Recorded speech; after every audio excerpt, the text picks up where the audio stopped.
سود سے بچتے ہوئے اپنا پیسہ کسی کو دے کر حلال منافع کمانے کا کیا طریقہ ہے؟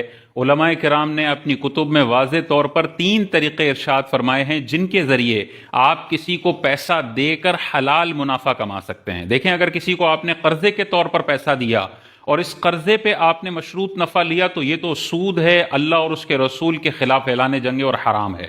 لیکن اگر آپ کسی کو پیسہ دینا چاہتے ہیں اور اس پر کچھ کمانا بھی چاہتے ہیں تو سود تو حرام ہے، لیکن اور بھی بہت سارے حلال طریقے ہیں جن کے ذریعے آپ کسی کو پیسہ دے کر اوپر منافع حاصل کر سکتے ہیں۔ وہ 3 طریقے بڑے مشہور ہیں۔ ان میں سے پہلا طریقہ ہے مرابحہ۔ مرابحہ اسلامک بینکنگ کی بھی ٹرم ہے، بہت سارے لوگوں نے سنی بھی ہوگی۔ جنہوں نے نہیں سنی، یہ اتنا بہترین طریقہ ہے کسی کے پاس پیسہ انویسٹ کر کے حلال منافع کمانے کا۔ مرابحہ کیا ہے؟ کاسٹ پلس اسکیم ہوتی ہے۔ کاسٹ پلس اسکیم کیا ہے کہ آپ اس میں ٹریڈنگ کرتے ہیں، اپنی کاسٹ کا اظہار کرتے ہیں کہ بھئی یہ مجھے اتنے میں پڑا ہے، اس میں اتنا پروفٹ ڈال کے میں اتنے کا آپ کو سیل کرتا ہوں۔ یہ مرابحہ ہے، جو اضافی آپ نے لیا ہے، بالکل ٹریڈنگ ہوئی ہے اور یہ بالکل آپ کے لیے حلال ہے۔ اب یہاں پر اگر آپ کسی کے ساتھ انویسٹمنٹ کرنا چاہتے ہیں، مثال کے طور پہ آپ کا ایک جاننے والا آپ کے پاس آیا اور اس نے کہا یار 20 لاکھ روپے کی، یا مثال کے طور پہ 50 لاکھ روپے کی مجھے ابھی ضرورت ہے، آپ مجھے دے دیں۔ اب آپ کہیں گے 50 لاکھ میں آپ کو دوں بطور قرض تو مجھے تو کوئی فائدہ نہیں ہوگا، مجھے تو کوئی منافع نہیں ہوگا، تو آپ اس کے ساتھ مرابحہ کا ایگریمنٹ کر سکتے ہیں۔ وہ مرابحہ کا ایگریمنٹ کیسے ہوگا؟ آپ اس سے پوچھیں بھائی کیوں چاہیے 50 لاکھ؟ وہ کہے گا یار مجھے 50 لاکھ اس لیے چاہیے کہ میں دودھ کا کام کرتا ہوں اور میں نے دودھ کے لیے گائے خریدنی ہے، یا مثال کے طور پہ میرا اینٹیں بنانے کا کارخانہ ہے اور مجھے را مٹیریل خریدنے کے لیے 50 لاکھ روپے چاہیے، ابھی شارٹیج پڑ رہی ہے، آپ مجھے 50 لاکھ دے دو۔ آپ اس سے مرابحہ کا ایگریمنٹ کر لیں۔ مرابحہ کا ایگریمنٹ کیا کریں؟ مثال کے طور پہ جو پیسے دینے والا ہے اس کا نام ہے زید، اور جس کو پیسے کی ضرورت ہے اس کا نام ہے بلال۔ تو زید بلال کو اپنا وکیل بنائے کہ بھائی میں آپ کو وکیل بناتا ہوں کہ جو مال آپ کو 50 لاکھ روپے کا لینا ہے، آپ وہ مال پہلے میرے بہاف پہ خریدو۔ تو بلال مارکیٹ میں جا کے یہ 50 لاکھ روپے کا مال زید کے بہاف پہ خریدے گا۔ جیسے ہی وہ خریدے گا، زید اس 50 لاکھ کے مال کا مالک بن جائے گا۔ اس کے بعد زید جا کے اس مال پر قبضہ بھی کر لے، تو زید 50 لاکھ کے مال کا مالک بھی بن گیا اور اس نے قبضہ بھی کر لیا۔ اس کے بعد زید بلال کو کہے کہ بھائی یہ 50 لاکھ کے مال کا مالک میں بن گیا ہوں، میں نے پیسے ادا کر دیے ہیں، اب یہ والا مال میں آپ کو 55 لاکھ روپے کا سیل کرتا ہوں 3 مہینے کے ادھار پر۔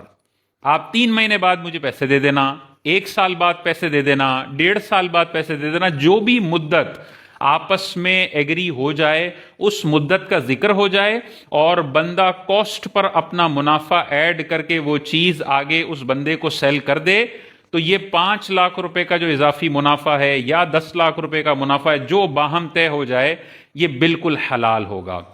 تو دیکھیں دونوں میں نتیجہ یہی نکل رہا ہے۔ اگر میں اسے 50 لاکھ دوں اور کہوں یار 3 مہینے بعد 55 لاکھ دے دینا، یہ نرا سود ہے، حرام قطعی ہے اور اللہ تعالیٰ سے اعلان جنگ ہے۔ لیکن میں مرابحہ ایگریمنٹ کر کے خرید و فروخت کے ذریعے پیسہ کماؤں تو یہ پھر حرام نہیں ہے، یہ حلال ہے۔ پہلا طریقہ یہ مرابحہ کا ہے۔ دوسرا حلال انویسٹمنٹ کا طریقہ ہے مداربت۔ یہ بھی اسلامک بینکنگ کی ٹرم ہے، بہت سارے لوگوں نے سنی ہوگی۔ جس نے نہیں سنی اس کے لیے اگر اس کو ہم ڈیفائن کریں تو کیسے ڈیفائن ہوگا؟ مداربت کا مطلب ہوتا ہے پیسہ، ایک طرف سے پیسہ، دوسری طرف سے محنت۔ ایک بندہ محنتی ہے، پیسہ نہیں ہے، میرے پاس پیسہ ہے، ٹائم نہیں ہے، میں اپنا پیسہ اس کو دیتا ہوں، وہ اپنی محنت کرتا ہے اور پھر کوئی کاروبار کرتا ہے۔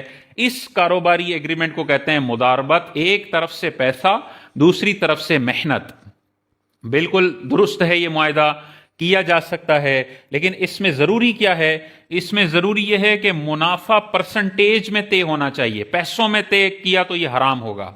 یعنی یہ نہیں کہہ سکتے کہ میں آپ کو 5 لاکھ روپے دیتا ہوں کاروبار کرنے کے لیے، آپ جو کچھ بھی کرو میرا اس سے سروکار نہیں ہے، مجھے مہینے کے 50,000 روپے گھر پہنچنے جانے چاہیے۔ یہ جو پیسوں میں منافع فکس کیا یہ حرام ہے۔ مداربت میں اصول یہ ہے کہ منافع طے ہوگا پروفٹ کی پرسنٹیج میں۔ آپ اس کو بولیں گے یہ میں 5 لاکھ روپے آپ کو دے رہا ہوں، آپ کی محنت ہوگی، جو مہینے کے آخر میں منافع ہوگا وہ آپس میں اس ریشو کے حساب سے ڈیوائیڈ ہوگا. یہ بالکل بہترین معاہدہ ہے. اور ریشو کچھ بھی ہو سکتا ہے. پیسے لگانے والا 80% رکھ لے, محنت کرنے والا 20% رکھ لے, پیسے ڈالنے والا 60% رکھے, محنت کرنے والے کو 40% دے. جو باہمی رضامندی سے پروفٹ کا ریشو طے ہو جائے وہ کیا جا سکتا ہے, اس میں کوئی پابندی شریعت کی طرف سے نہیں ہے. لیکن ایک پابندی ہے کہ اگر خدا نہ خواستہ نقصان ہو جاتا ہے کاروبار میں, تو نقصان کی ساری ذمہ داری اس بندے کی ہے جس نے پیسہ لگایا ہے. جو محنت کر رہا ہے اس کی محنت ضائع ہوگی, کیونکہ اس نے محنت انویسٹ کی ہے, وہ ضائع ہو جائے گی. اور جس نے پیسہ لگایا ہے, نقصان ہونے کی صورت میں اس کے پیسوں کا نقصان ہوگا. نقصان یہ محنت کرنے والے میں شیئر نہیں ہوگا, نقصان پورا پورا پیسہ لگانے والے یعنی رب المال کا نقصان ہوتا ہے. لیکن یہ ایسا نہیں ہے کہ ایک مہینے منافع ہوا, اگلے مہینے نقصان ہو گیا, تو پہلا منافع دونوں 60-40 میں بانٹ لیں اور اگلے مہینے کا پورا نقصان رب المال. نہیں, بلکہ پورے دونوں مہینوں کا نیٹ ریزلٹ دیکھا جائے گا. مثال کے طور پر پہلے مہینے کاروبار اس نے کیا 5 لاکھ کی انویسٹمنٹ پر, اور مہینے کا پروفٹ ہوا مثال کے طور پہ 50,000. 60-40 کے حساب سے انہوں نے پیسے بانٹ لیے. اگلے مہینے نقصان ہو گیا 30,000 روپے کا. تو اب یہ نہیں ہے کہ 30,000 کا پورا نقصان انویسٹر کو دیا جائے گا, نہیں, بلکہ پچھلے مہینے کا منافع اس مہینے کا نقصان نیٹ کیا جائے گا. نیٹ کریں گے تو 50 کا منافع 30 کا نقصان, نیٹ ابھی بھی 20,000 کا پروفٹ ہے. یہ 20,000 کا پروفٹ اسی ریشو میں ڈیوائیڈ ہو جائے گا جو انہوں نے پروفٹ ریشو پہلے سے طے کیا ہوا ہے. اگر محنت کرنے والے کے پاس زیادہ پیسے چلے گئے دوسرے مہینے کے اینڈ پہ, تو وہ جتنے زیادہ اس کے پاس گئے ہیں وہ واپس کرے گا. مثال کے طور پہ 20,000 کا 60-40 میں مثال کے طور پہ اس کے بنتے ہیں 8,000 روپے 2 مہینوں کا نیٹ ریزلٹ, اور اس کو پہنچ چکے ہیں 50,000 کا 40% مثال کے طور پہ 20,000 روپے. تو اس کے بنتے 8 ہیں, اس کو 20 پہنچ گئے, تو یہ 12,000 روپے اپنی جیب سے نکال کر اس انویسٹر کو دے گا, کیونکہ وائی ٹی ڈی ارننگ کو دیکھا جائے گا, ایئر ٹو ڈیٹ ارننگ کو دیکھا جائے گا, اس معاہدے کی جو ٹوٹل ارننگ ہے اس کو دیکھا جائے گا, اس میں جو پروفٹ ہوا اس کا وہی ریشو ہوگا. اگر نیٹ لاس ہو گیا, مثال کے طور پر پہلے مہینے 50,000 کا منافع ہوا, دوسرے مہینے 80,000 کا نقصان ہو گیا, تو اب ہوا کیا, وائی ٹی ڈی کے حساب سے ہم دیکھیں, ایئر ٹو ڈیٹ کے حساب سے ہم نقصان دیکھیں تو 30,000 کا نیٹ لاس ہے, 80 کا نقصان 50 کا فائدہ, نیٹ لاس 30,000 کا ہے. یہ پورا 30,000 کا نقصان اس انویسٹر کا ہوگا. لیکن جو پہلے مہینے میں پیسے اس محنت کرنے والے نے لے لیے ہیں وہ بھی وہ واپس کرے گا, کیونکہ 2 مہینوں میں تو کوئی منافع ہوا ہی نہیں, اس کی محنت ساری ضائع ہو گئی. اس کی پیسوں میں سے 30,000 روپے کا نیٹ اس کو نقصان ہو گیا. جو پہلے مہینے اس نے لے لیے ہیں پیسے وہ بھی وہ واپس کرے گا.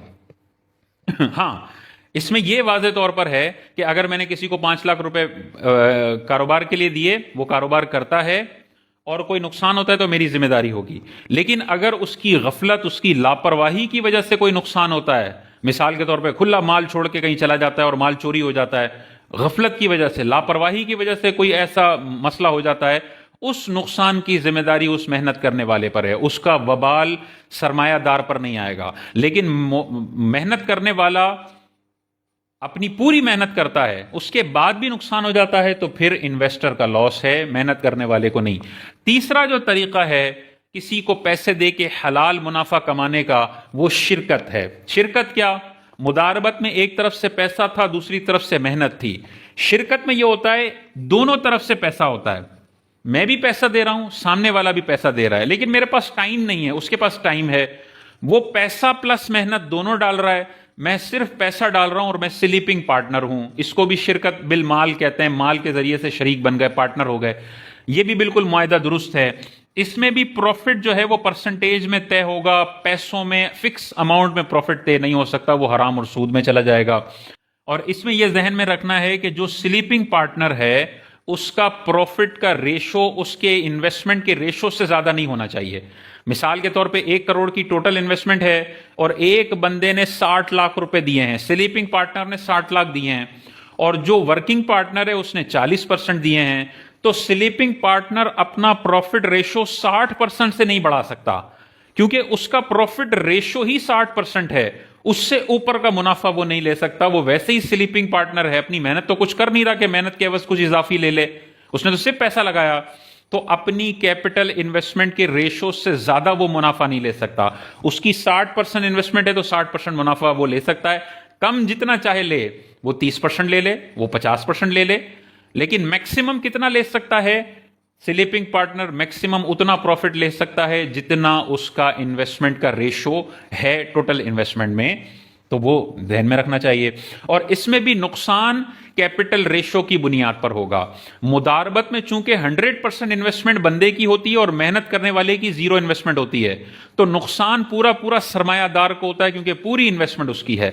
پارٹنرشپ میں دونوں طرف سے پیسہ ہوتا ہے تو نقصان بھی پھر اسی ریشو پہ ڈیوائیڈ ہوگا جس ریشو پہ دونوں کی انویسٹمنٹ ہے. 60-40 انویسٹمنٹ ہے تو وائی ٹی ڈی نقصان بھی 60-40 کے حساب سے ہی ڈیوائیڈ ہوگا. تو کسی کو قرض دے کر نفع لیا تو حرام اور سود ہے. مرابحہ, مداربہ اور شرکت بالمال کے ذریعے پیسہ دیا اور ان شرائط کو ذہن میں رکھا تو انشاءاللہ یہ منافع بالکل حلال اور طیب ہوگا, اور اس کے ذریعے انسان افراط زر سے بھی بچ سکتا ہے. گھر میں فارغ پیسہ پڑا ہوا ہے تو کسی ایماندار, متقی, پرہیزگار کو اگر کاروبار کے لیے دیا جائے تو اس سے آمدنی کے مواقع بھی بڑھ سکتے ہیں, تو اس سے بڑا فائدہ ہو جائے گا. اور بہت سارے ڈیڑھ ہوشیار اس کلپ کو سننے کے بعد کہیں گے دیکھو مولویوں نے سود کو حلال کرنے کے طریقے نکال لیے ہیں. بھائی مولویوں نے طریقے نہیں نکالے, یہ تو اللہ تبارک و تعالیٰ نے قرآن مجید میں واضح طور پر ارشاد فرمایا اللہ نے بے کو حلال کیا ہے اور سود کو اللہ نے حرام کیا ہے.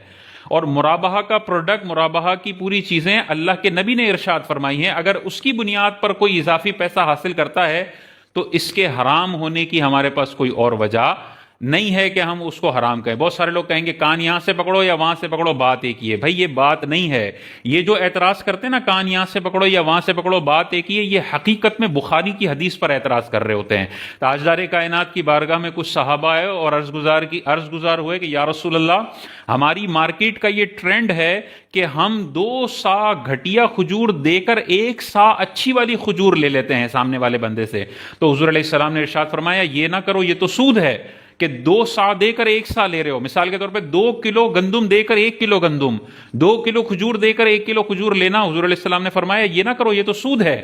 اگر تمہیں کرنا ہی ہو تو پہلے اس 2 کلو کو بیچو اور اس کے پیسوں سے 1 کلو خرید لو. دیکھیں رزلٹ وہی نکلا.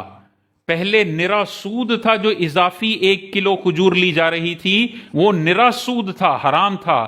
تاجدار کائنات نے اس حرام کو منع بھی فرمایا اور ایک بہترین حلال طریقہ بتایا کہ 2 کلو کھجور کو پہلے تم سیل کر دو, مثال کے طور پہ 2000 میں, اور اسی 2000 میں تم اچھی والی 1 کلو کھجور لے لو. رزلٹ وہی نکلے گا کہ 2 کلو گھٹیا کھجور ادھر چلی گئی, 1 کلو اچھی والی کھجور ادھر آ گئی. لیکن پہلے سود تھا, اب ٹریڈنگ ہے اور ٹریڈنگ کے ذریعے والا کام کیا جائے تو حلال ہے. تو بہت سارے آج کل کے جو بہت زیادہ متقی اور پرہیزگار بنتے ہیں نا, اور ہر بندے کو سود خور بنانے کے لیے ایڑی چوٹی کا زور لگاتے ہیں, ان بیچاروں نے قرآن اور حدیث صحیح سے پڑھا نہیں ہوتا. سود کی پوری صورتیں ان کے ذہن میں نہیں ہوتی اور ہر ایک پر وہ حرام اور سود خور کا فتویٰ لگانے کے لیے ایڑی چوٹی کا زور لگاتے ہیں. بھائی اپنے اتنے تقوی کے حیضوں کا نا, تقوی کے جو حیضے ہو جاتے ہیں بندوں کو, ان کو اندر رکھنا چاہیے. اگر آپ کو کوئی مسئلہ سمجھ میں نہیں آ رہا تو یہ آپ کی جہالت اور کم علمی ہے. کسی عالم سے جا کر مسئلہ سیکھ لینا چاہیے کہ بھائی عالم صاحب یہ بتا رہے ہیں, مجھے لگ رہا ہے کان یہاں سے پکڑو وہاں سے پکڑو, بات ایک ہی ہے. تو آپ بتا دیں تو پھر وہ بخاری کی حدیث سے کھول کے بتائیں گے کہ بھائی جو تم کان یہاں سے اور کان یہاں سے پکڑنے کی باتیں کر رہے ہو نا, یہ بخاری میں بھی یہ طریقے لکھے ہوئے ہیں, اور تم جو اعتراض کر رہے ہو نا یہ حقیقت میں حدیثوں پر اعتراض ہے. تو پھر اس کو شرمندگی بھی ہوگی اور وہ اپنی اکڑ اور انا کو نیچے بھی لے کر آئے گا.